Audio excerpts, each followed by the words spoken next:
मनस्तत्वविद रे गोटे कथा रही मनीष कम जानी निजको बहुत ज्ञानी भावे एवं मनीष जेतेबेले षडयंत्र करुथाए सेतेबेले से भावे ता भली प्लान केही करि परिबे नाही एवं ता भली षडयंत्र केही करि परिबे नाही। किंतु गोटे कथा रही षडयंत्र करिबा समय रे किछि ना किछि सुराक मनीष छाड़ी जाए जहा तार विपत्ति को डाकी आने सेही षडयंत्र रे से निजे पड़ी जाए एवं सेही षडयंत्रर शिकार सी हुए।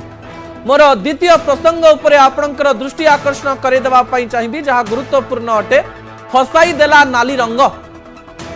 भुवनेश्वर बीच रास्ता रे प्रवासी भारतीय दिवस चालुथुबा समय रे भुवनेश्वर बाणी विहार ओवरब्रिज पाखरे जड़े व्यक्तिंकर मुंड काटी दिया जाए एवं ए घटना बिजुली बेगरे सारा राज्य को व्यापी जाए।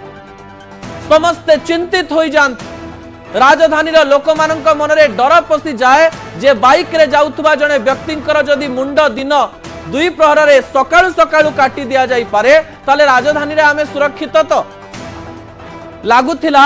जेउ माने षडयंत्र करिसंती से माने धरा पड़िबे तो किंतु 5 घंटा रे सेमानंकु पुलिस आयत्त करिथिला। किंतु एई 5 घंटा रे आउ गोटे कथा जणा पड़िला जो घटना गुरुत्वपूर्ण अटे। थरे थरे आमे बड़ कथा को बहुत गुरुत्व दो किंतु छोट कथा को भूली जाओ आउ छोट कथा को जी देखि पारिला सीए विजय लाभ करे। बाइक पछपटे पुरुष बसी थिले ना महिला बसी थिले या को नहीं तर्क वितर्क चलिला। जना पड़िला जे लिपिका नामक जने महिला एई पूर्ण घटनार मुख्य कारपटदार किंतु षडयंत्र करुथुबा समय रे ए महिला जनक भूली जाइथिले जे तांकु किए देखि पारिबो। 8 तारिख दिन सकाळ 5टारू उठी लिपिका एवं लक्ष्मीधर षडयंत्र प्रस्तुत करुथांती। लिपिका निजको एमती सजौथांती जेमती तांकु हठात देखिले कहीं चिन्हि पारिबे नाही।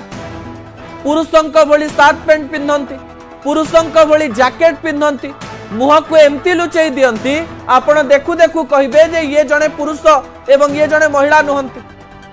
किंतु एठी से तांक हाथ आंगुठी को देखिबा पई बोध हुए भूली जानती। जदि से नेल पॉलिश छड़े देई थांते ताहले बोध हुए से एते शीघ्र धरा पड़ी न थांते। घटनाटी थिला किछि एमती लिपिका नायक पुरुष भली देखा जाउथुवा जने व्यक्ति भली बाइक रे तो बसी गले किंतु तांकर बसिबा स्टाइल सामान्य महिला परि थिला। पुलिस को टिके डाउट हैला टिके द्वंद्व रे पड़िला पुलिस जने पुरुष तो एमती बसिबो नाही। ए कथा रे घटनाटी रही जाई थांता किंतु फोटोटी को जूम कला बेलकु बा बड़ कला बेलकु हाथ रे नाली रंगर नेल पॉलिश लिपिकांक पई विपद आनी देला। विपदर संकेत मध्य नाली रंग अटे एवं हाथ रे मध्य से नाली नेल पॉलिश लगेइथिले एवं ए नाली नेल पॉलिश तांकु फसै दबो बोली से जानि नथिले। रसलगढ़ सहदेव नायक हत्याकांडर मास्टरमाइंड लिपिका नायक को पुलिस केमती धरिला से कहानी मु आपणक निकट रखुथिली। जो 13 सेकेंड वीडियो रु होइथिला चांचल्यकर खुलासा जो खुलासार कहानी आपणक निकट रे मु रखुथिली।